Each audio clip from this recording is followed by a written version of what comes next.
जहाँ तक कद्र की बात है, इंसान को उन चीज़ों की कद्र तब पता चलती है जब वो चीज़ें खो जाती हैं।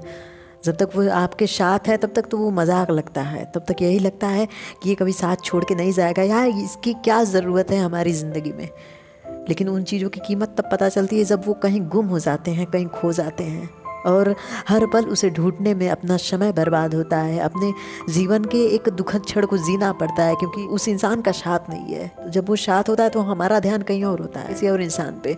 लेकिन ज्यों वो इंसान हमारे साथ को छोड़ देता है, हमेशा के लिए शायद वो दूर हो जाता है, तब कहीं ना कहीं उस चीज़ की कीमत पता चलती है कि वो इंसान कितना ज़्यादा इम्पोर्टेंट था। फिर कोई फ़र्क नहीं पड़ता, चाहे आप उसे कितना हो अपने जीवन में लाने की कोशिश करो, अगर वो एक बार आपको अच्छे से छोड़ के चला गया है तो दोबारा पीछे मुड़ के नहीं देखेगा, क्योंकि उसने पूरी कोशिश की कि आपको अपने जीवन में रखा जा सके, आपको बताया जा सके कि आप बहुत इम्पोर्टेंट हो, आप मेरे लिए एक जीवन हो। लेकिन जब वो इंसान इस चीज़ को नहीं समझ पाता तब एक निर्णायक फैसला लेता है। शायद कुछ टाइम तक रोता है, वो कुछ टाइम तक दुखी रहता है कि ये ऐसा क्यों कर रहा है। इसे सब कुछ बताने के बाद जवाब हमेशा हाँ या ना के बीच में देता है, ठीक है, और ऐसे जवाब देता है कि उसका ना तो हाँ में अर्थ निकलता है ना तो ना में अर्थ निकलता है। फिर वो इंसान मजबूर होता है इस बात पे कि इसे क्या कहूँ, मैं अपने जीवन से निकालूं या रखूं, आखिर कब तक इसे एक दुख की तरह झेलता रहूं। ये ना तो हाँ बोलता है ना बोलता है। ये नहीं कि मेरे जीवन से जाओ या जीवन में रहो, किसी और को अपने जीवन में जब इम्पोर्टेंट बनाता है तब आपको जवाब देना सही नहीं समझता। जब कहीं घूमने जाता है तो आपको बताना सही नहीं समझता। जब कुछ खरीदता है या उसे कोई चीज़ पसंद आ गई तब वो आपको बताना नहीं चाहता। वो बताता तो है कि आपके लिए खास है, लेकिन कुछ चीज़ें मन में ऐसे दबा के रखता है जो चीज़ें आपको जाननी चाहिए, जो चीज़ें उसे आपको बतानी चाहिए कि हाँ तुम मेरे जीवन के एक हिस्से हो, तो इन चीज़ों को जानो। शायद मेरे जीवन की खुशियाँ, मेरे जीवन का दुख, हर एक चीज़ जानूं, लेकिन वो इंसान इन चीज़ों को छुपाता है और जवाब ऐसे देता है, न तो वो ठीक से हाँ बोलता है न तो ठीक से ना बोलता है। तब कहीं ना कहीं एक इंसान के मन में एक दुख जन्म लेता है और वो इंसान उस इंसान के जीवन से हमेशा के लिए निकल जाता है। ये मेरे जीवन में है या नहीं है, कुछ समझ नहीं आता।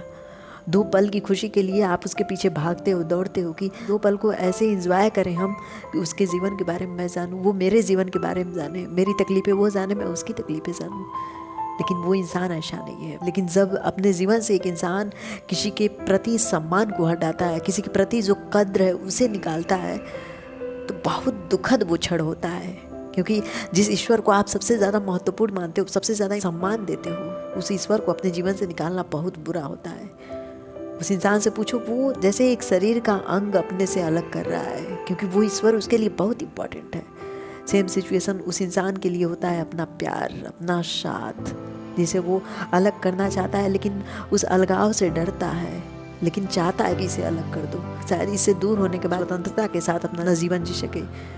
यही डर उस इंसान को उस इंसान से जोड़े रखता है, और एक समय आता है जब वो इंसान उस इंसान का कद्र हमेशा के लिए अपने जीवन से समाप्त कर देता है, जो है तो लेकिन नहीं भी है। महत्वपूर्ण बात यह है कि किसी का कद्र खत्म करना बहुत कठिन होता है, लेकिन एक बार जब उसकी कद्र, वैल्यू, सम्मान समाप्त हो जाती है, फिर जीवन में आप उसके कितना हो बेहतर करो उसके लिए, वो इंसान आपको पीछे मुड़ के देख नहीं सकता। इसलिए उस इंसान की कद्र करो जो आपको महत्वपूर्ण बनाया है, महत्वपूर्ण समझता है, क्योंकि इस दुनिया में बिना मतलब के कोई काम नहीं करता। अगर वो बिना मतलब के आपसे प्यार करता है, आपसे जुड़ा हुआ है, तो कम से कम उसका सम्मान तो करो। वो जो कद्र कर रहा है उसका तो सम्मान करो कि कितना ज़्यादा आपका सम्मान वो खुद करता है।